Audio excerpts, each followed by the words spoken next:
I would like to present Sylmarie Dávila-Montero, an aspiring engineer from Galvez, Puerto Rico, with a PhD in electrical and computer engineering from Michigan State University, and hands-on experience working with different organizations. Sylmarie is all about using science and technology to make a difference. In this fun and interactive session, Sylmarie will share her journey in engineering and how she's used her skills to work on health in real time. She will also talk about what engineers do, from solving everyday problems to creative, innovative solutions in the future. Lastly, we'll have some STEM prizes. Let us welcome Sylmarie. Thank you.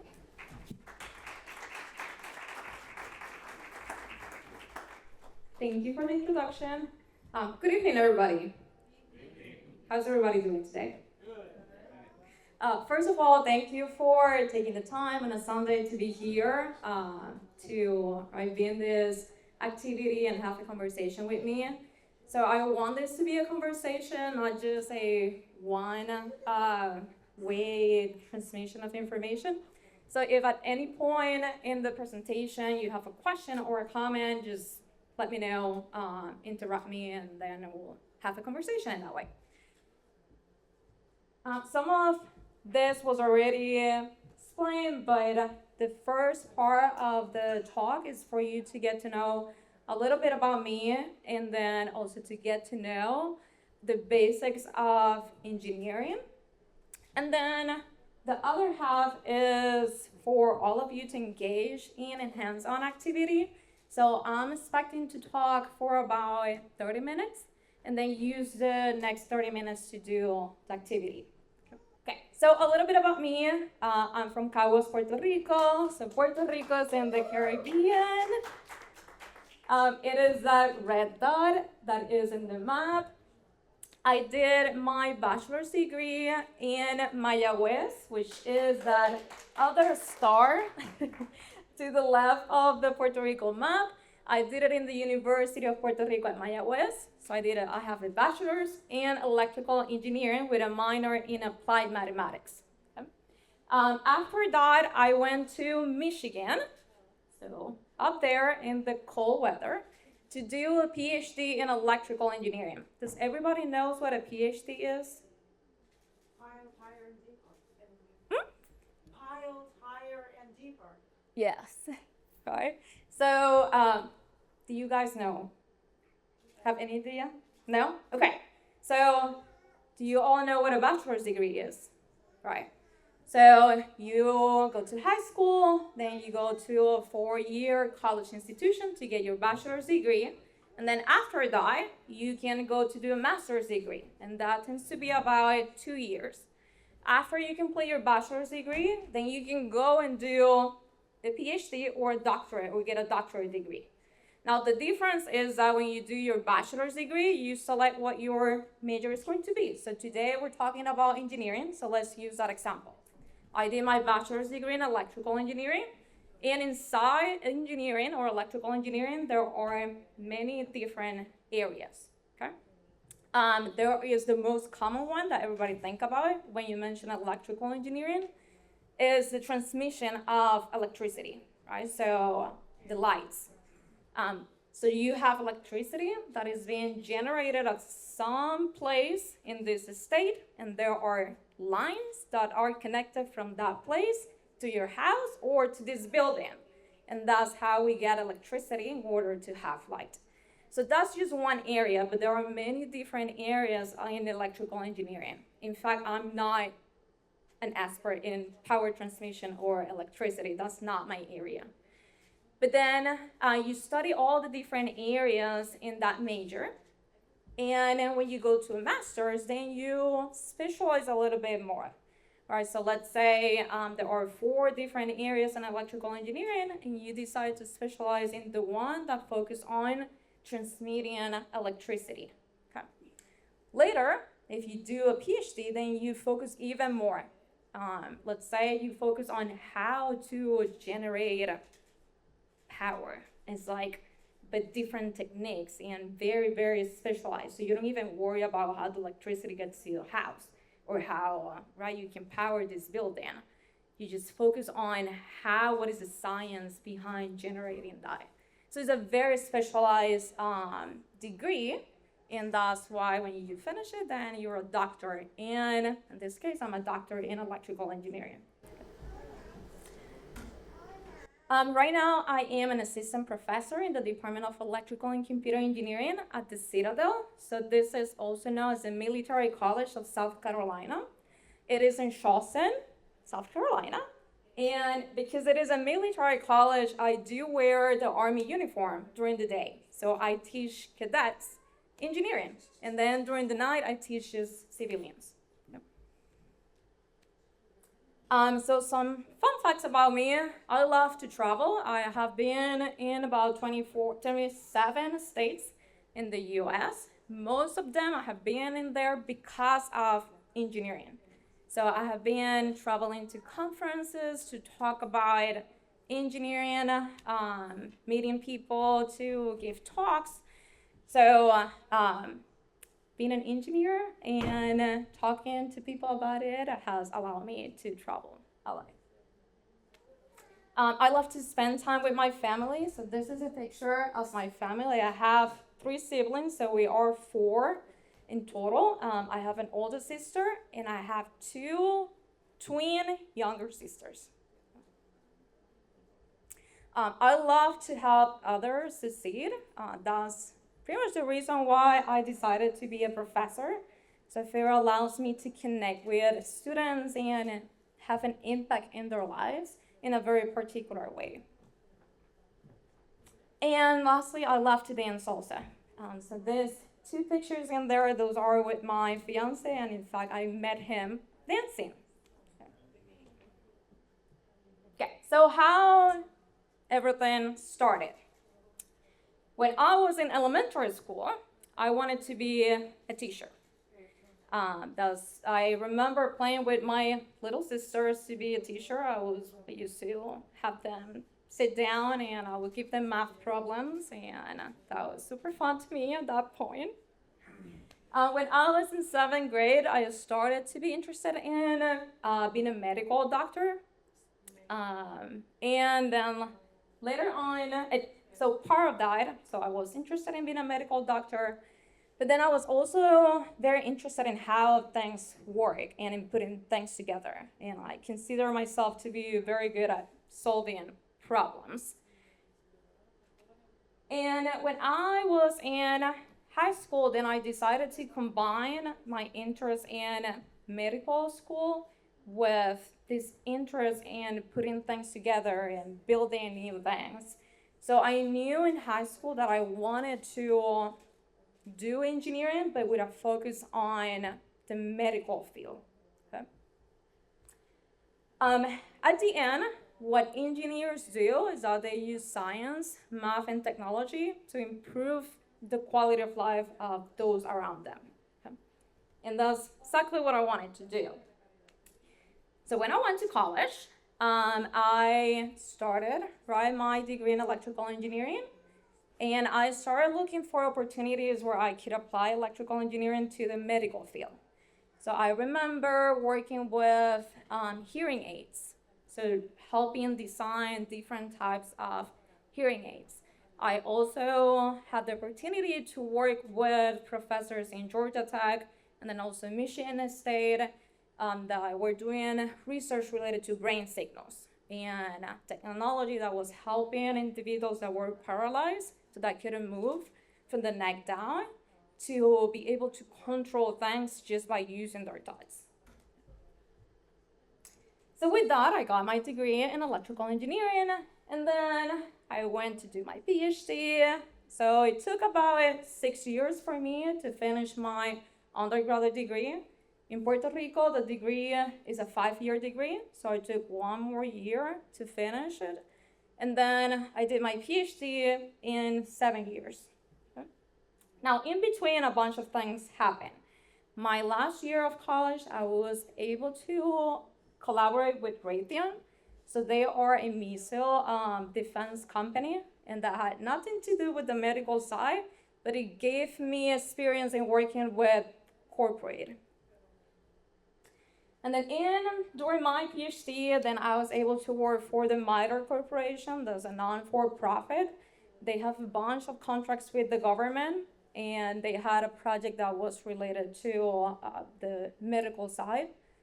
And then I also had the opportunity to work with the Environmental Protection Agency. And in there, I was processing or analyzing brain signals and how those brain signals get affected when the environment is contaminated, or when we are all exposed to chemicals that are very dangerous for our development. Now, between my undergraduate degree, right, so my 4-year degree, in this case, 6-year degree, and my PhD, I had a bunch of mentors. So all these mentors were the ones that really talked to me about doing a doctorate degree, because I had no idea at that point what that was. And in my mind, I was just going to finish my 4-year degree and then go work for some company. So mentors are really important. Okay. So engineering plus passion. I think that engineering is the best career that is out there. I'm a little bit biased, but I think you can combine engineering with anything that you're passionate about. So in my case, I was very curious about how things used to work. I felt that I was very good at solving problems, and I really love the aspect of innovation that engineering has, the ability to learn how to build new things or design new things. And then on top of that, then the ability or the opportunity to combine that with any passion that you have. So in my case, I feel very passionate about the medical side, but if you feel passionate about music or you feel passionate about art, you can combine any of those passions with engineering.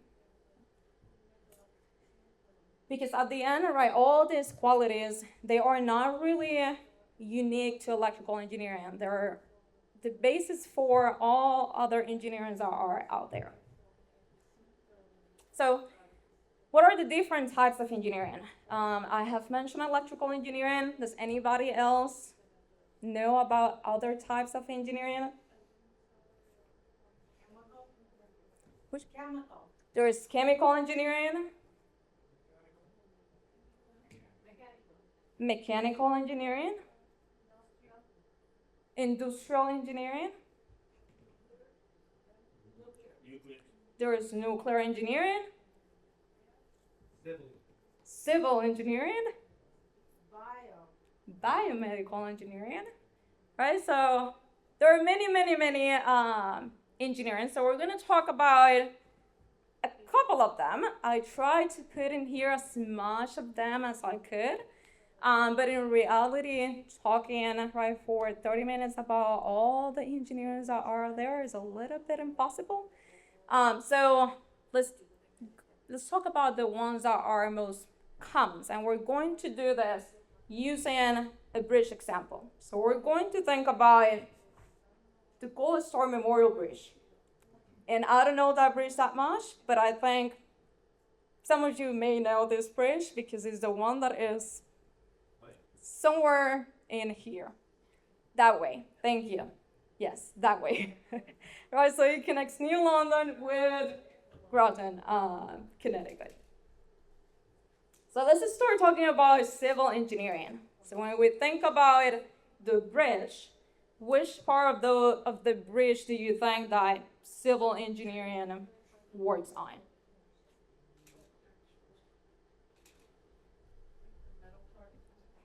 The middle part, you're saying? Like the metal, the foundation. The foundation? Yes. What else do you think? The pillars? Yeah. The structure? Right? So we have that they design the structure of that bridge. They make sure that bridge is strong enough so everybody can use it every day. They plan the foundation and then, right, those support beams. And then they also test the ground to make sure that we can build the bridge and then put those beams where they need to be. Now let's talk about transportation engineering. What do you think that they do?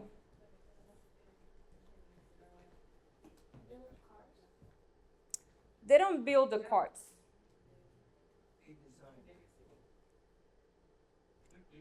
What was that? So they don't design the cars. It has to do with cars, but they don't design the cars.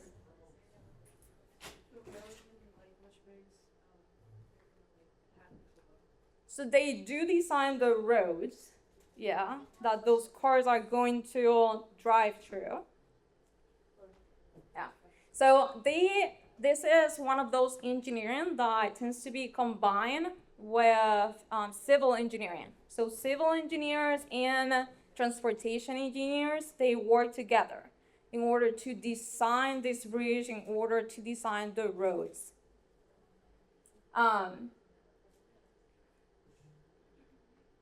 So they tend to plan, right, what is the best way to have the traffic going into the bridge. They make sure that then the way in which they're planning how the cars are going to go from the main road into the bridge, that everything is safe and that it will avoid any kind of accidents, or at least minimize accidents. So then we have materials engineering. What do you think that they do? They make materials, yes. So in relation to the bridge, what type of material?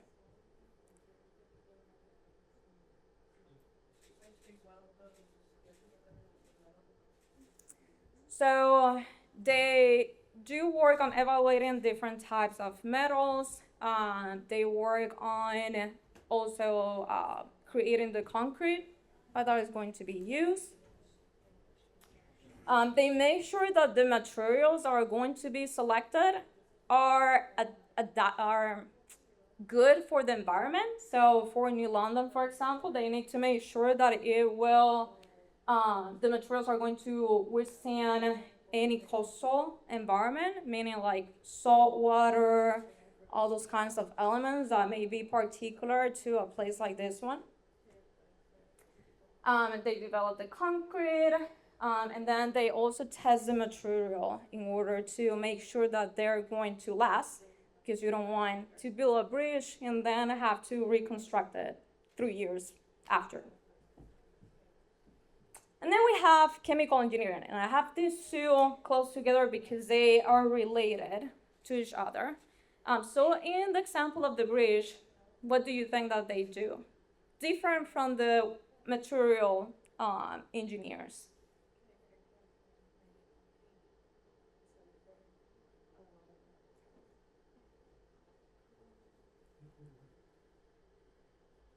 So they work together with the materials engineer in order to create some kind of coating for the concrete to make sure that it will last longer. They also create coatings, so for the outside of those metal beams or steel.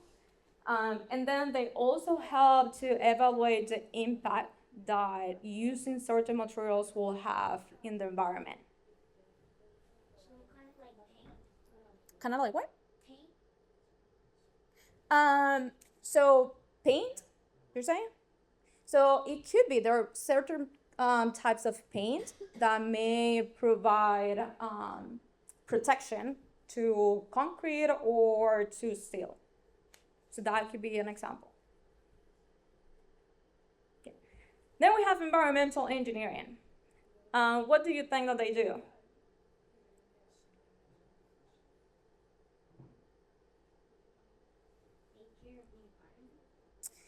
So they make sure that any construction that is going to be done in a certain area is going to have a minimal effect on the environment.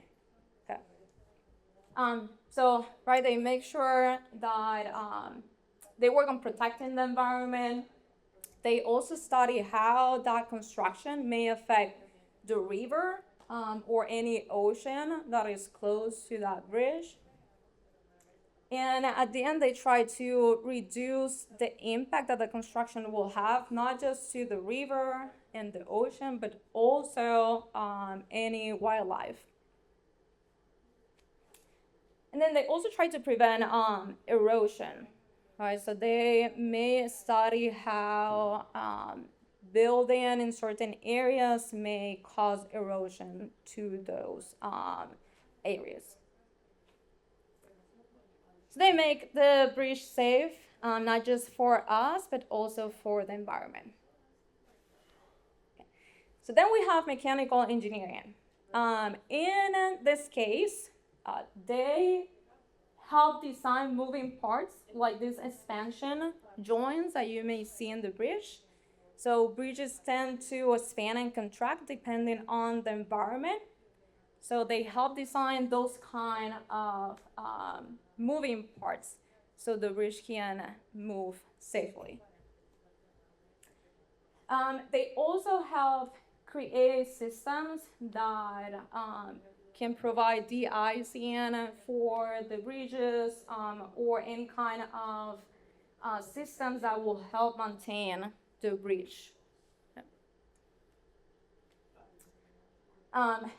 Yeah, so at the end they make sure, right, that the bridge is safe and able to move, and that there is enough equipment that we use safely to inspect that bridge as well. And then we have electrical engineering. What do you think that they do in relation to the bridge? Lighting. Right, so they provide lighting to the bridge. They provide the lighting, the power. They may also install sensors in the bridge in order to monitor the bridge. So they provide certain equipment that will give them information about how the bridge is doing, maybe related to how the bridge is moving, what's the temperature that the bridge is seeing at any particular time. So with this, they help make the bridge safer for everybody, and try and be able to power the bridge. Yeah. Then we have computer engineer. This one is another type of engineering that tends to be attached to electrical engineering, which is why I am an assistant professor of the electrical and computer engineering department.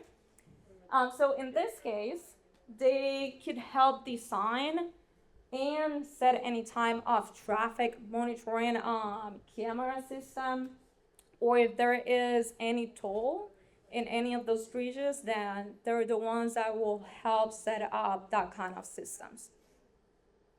They also put like traffic lights. So the logic, the logic of the traffic lights, when it's going to be red, when it's going to be green, when it's going to be yellow. So that, they work with that. But then they help the electrical engineers, right, set up those traffic lights. So they work together. And then lastly, we have software engineering.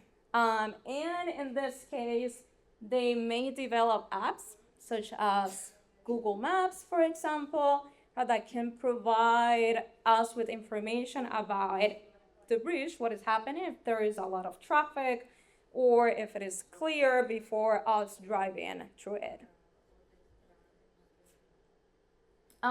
They may also create some interfaces in order to provide information about when the bridge is going to be maintained, or if there's any kind of maintenance being scheduled in that bridge. Okay. And then there are other types of engineering, and some of them were mentioned. Right, we have industrial engineering, we have aerospace engineering. So this is one type of engineering that tends to be attached to mechanical engineering. So if you go to study mechanical engineering, you may see that you could specialize in aerospace engineering. We have petroleum engineering, nuclear engineering, and then biomedical engineering. Okay. Is there any questions or comments up to this point? Yeah, I mean, the bridge that they lift up, Yes. the overpass, is that one specific engineering group or it's combined? Different engineering groups are work together for that? So that would be mechanical engineering, right? So they help design the mechanism so the bridge can, right, come up. But then it will be combined with civil engineering, material engineering to make sure that the materials that are being used in order for the construction of the bridge, right, will be adequate for that kind of movement.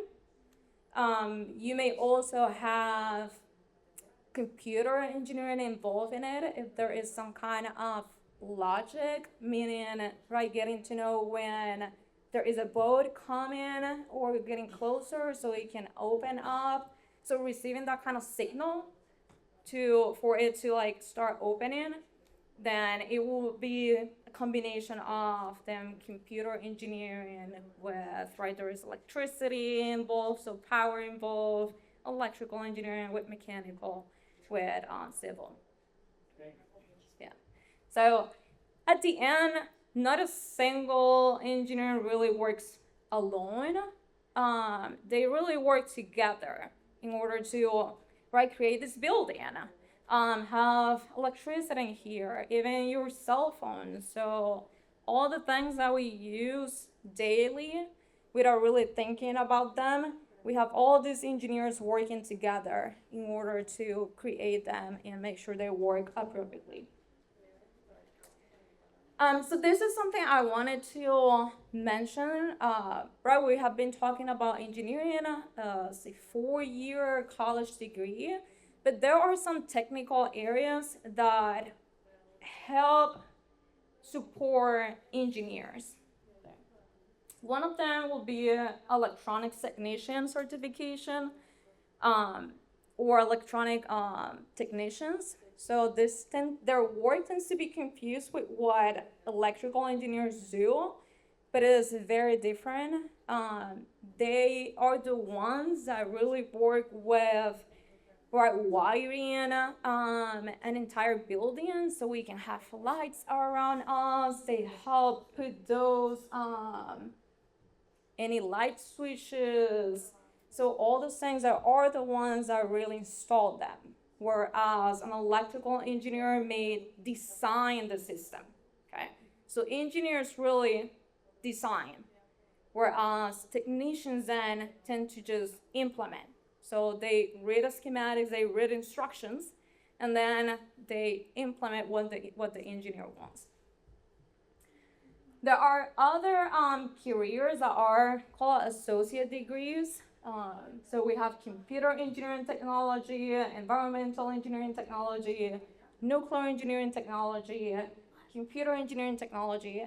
So these are all 2 years careers that at the end you finish with a technical degree, and you can use that in order to support then what an engineer do. Also, you could do those or do this career, so a technical career, and then go and continue to or transfer to a 4-year degree institution, and then finish with a engineering degree. Just extra information that there is the Connecticut State Community College system, and they have a bunch of these technical careers. And they have also agreements with 4-year institutions where you can start studying here and then you can transfer to a 4-year institution. A little secret is that if you start studying in a community college, your studies will be way more cheaper than if you just go directly to a 4-year institution. what can you do as an engineer? Right. We have that you can go to the nonprofit sector, right? So we have the Hispanic Access Foundation being an example of that. You can finish your engineering degree, and if you feel attracted towards the educational part of things or impacting the communities, then this may be a route for you. I have had the opportunity to work with a different nonprofit called Ciencia en Tus Manos. It is based in Puerto Rico, and we just focus on educating the community on areas related to engineering, science, and provide experiences for the community. You can go to the private sector, right? So Raytheon is an example of that. The MITRE Corporation is another example of that. But there are many, many examples, right? There is Microsoft, there is Google, there is Boeing, there is Ford. So all these corporations are there. They form part of that private sector. You could go to the public sector, so work for the government. Right, so I mentioned the Environmental Protection Agency, but there are other areas of government that engineers they work on there and they're needed. Or you can decide that you want to do a master's degree or that you want to get a PhD. If you're not sure if you want to go work for a big company, or if you want to continue and do a master's degree or a PhD, then you could do a postbac after you finish your 4-year college degree. And postbacs tend to be a year of study. They are paid off, so you are going to be paid just to do research, just investigate some kind of topic that you're going to be given. In my case, right, I decided to do graduate studies. So I went directly from my undergraduate degree to do a PhD. I didn't do a master's in between. And in engineering, that is possible.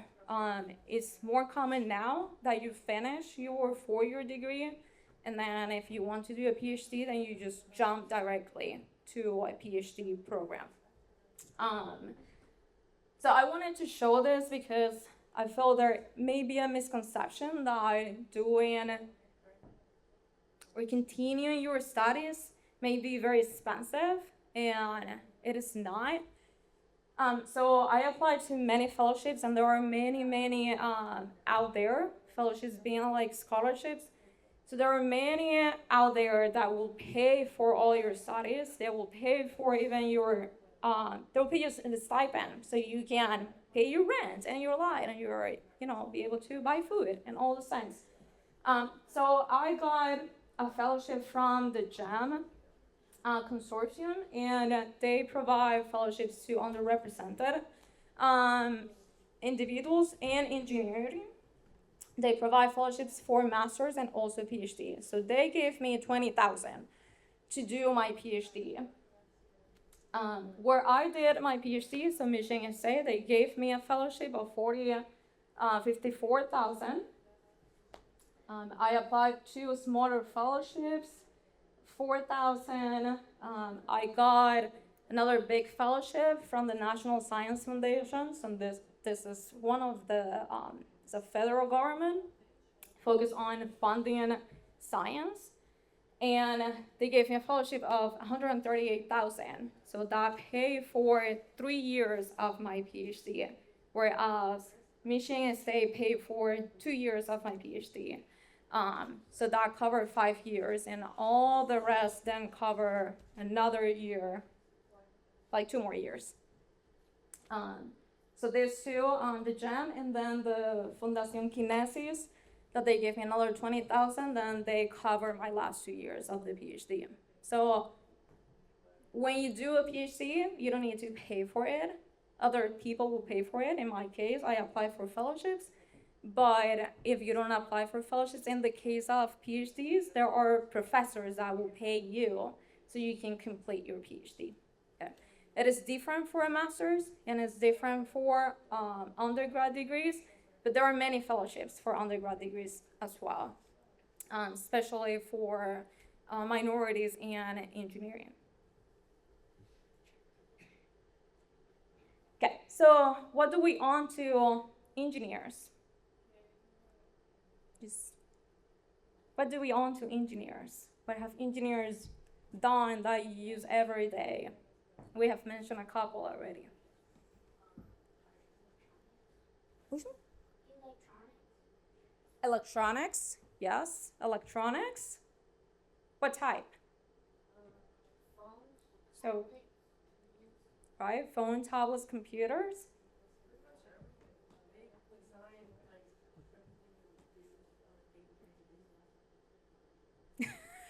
So a lot of the things, right, that we use every day. So the roads have been designed by some civil engineer.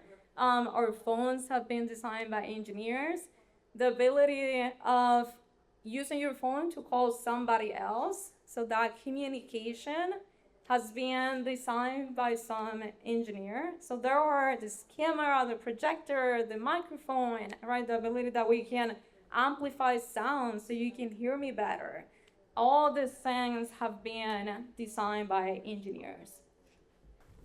Okay, so I will ask everybody to pay attention to me for a couple of minutes, and then you're going to have 15 to 20 minutes to work on this, okay?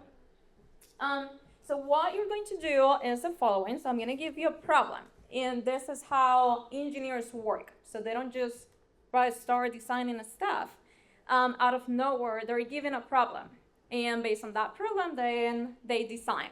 So the problem that you're given is that the things of today's society, also known as toys, they currently lack the means to effectively observe and enjoy the scenic views of the ocean around the Waterford Beach Park.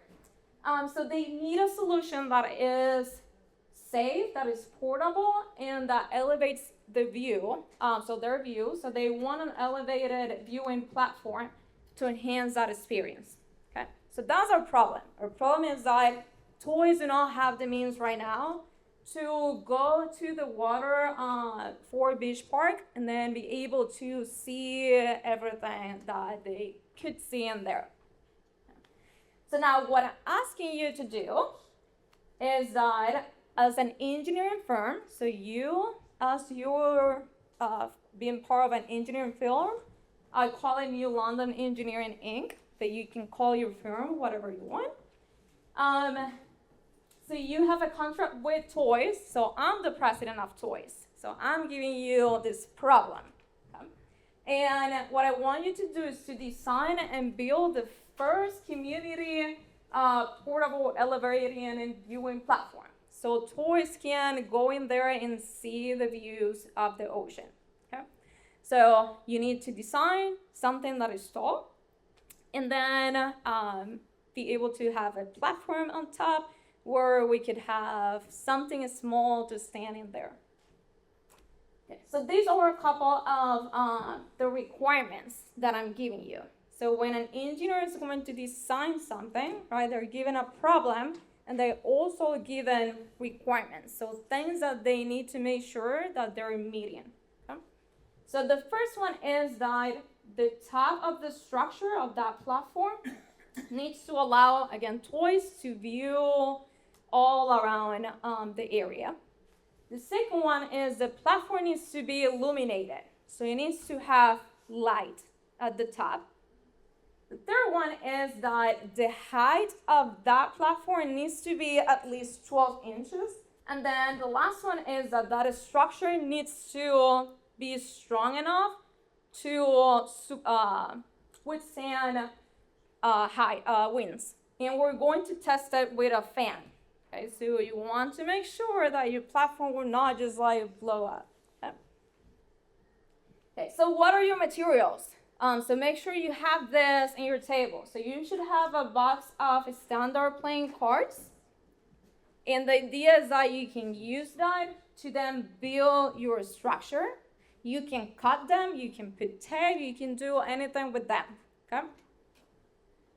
You have tape, you have a pair of scissors, you should have the ruler, you should have a couple of LEDs, so these little lights in here, all right, so you can create or provide illumination to your platform. And if you need more, I have more in here.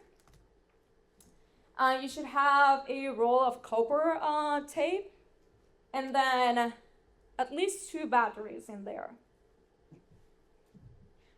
Okay, so before you start, let me give you a little bit of information about the illumination part, okay? So what you're going to do with the illumination part is a very basic circuit, okay? So I'm gonna explain what a circuit, or what are the parts of a circuit. So you should have a power source, which is then given by the battery that you have in there. You should have a component that will consume that electricity or that power, and those are going to be the LEDs. And then you should have something that will complete a loop that will connect your source with the light, okay? Which is why I gave you the copper tape. So the idea is that, right, you will have a light and a battery and then something that will connect them. I have an example in here if anybody wants to see it. Some of you already have experience building this. But the idea is that, right, when you close that loop, then your LEDs are going to turn on. And then I'm gonna be helping you, right, in between. So if you don't know how to do something, just let me know. Okay, so I'm gonna give you 20 minutes to do this. So you have 20 minutes to build this, starting now.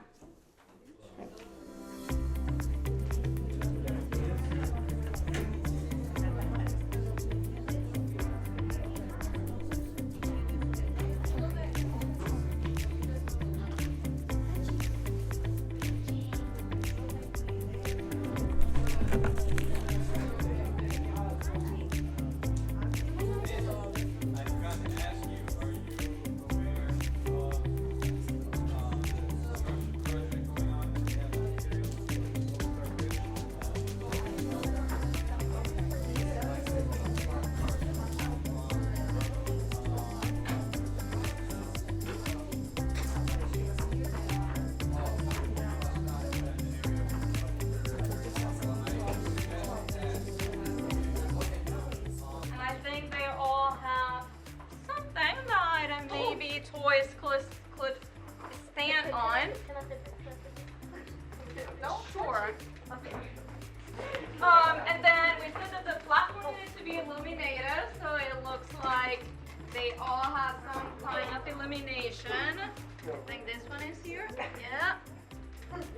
See? Good. They need to be at least 12 inches tall. Good. It's there. It's there. Is it? Right there. At the highest point. Oh. At the highest point. we This one, maybe a. Okay. So let's test the wind. The other thing was that it needed to be portable, right? Because I need to move them. So if I can move them, then that's nice. Okay, let's test this one first. Let's see. Let's simulate our wind. Let's start with low.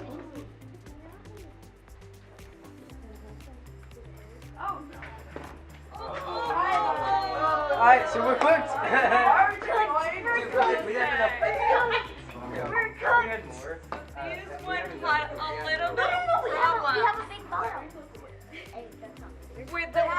with the low wind. Okay. Let's see. Flip this one to the end. Let's take this one next. Whoa! Okay, why?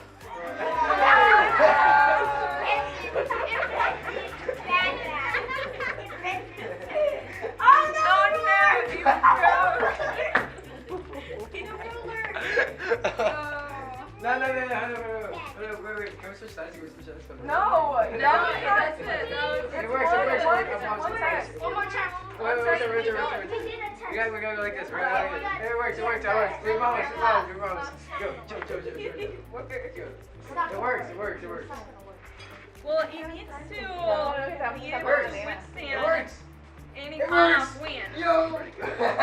from any side. Yeah. Camila. Hey! I wanted that one. Okay. See how you okay? It's- How did he have Easy.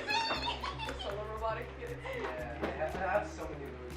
So yeah, Sylmarie. Oh, the girl. Wait, she's not here. There's more girls than boys. Guys, it's a draw. Well, I It's a don't draw. Fair. know. There's more girls than boys. The ratio of girls is higher. Alison. It's such a low chance. You're like, I bet you $1,000 it's gonna be is actually crazy. Let's see. Sebastian. Hey! Oh, get two. Yo, please, can we share? No. You owe me. You owe me. No, I'm good. You got a lot of You traitor. So that's all I have. If any of you want to take your creation, you can. I take a picture of my creation. I want.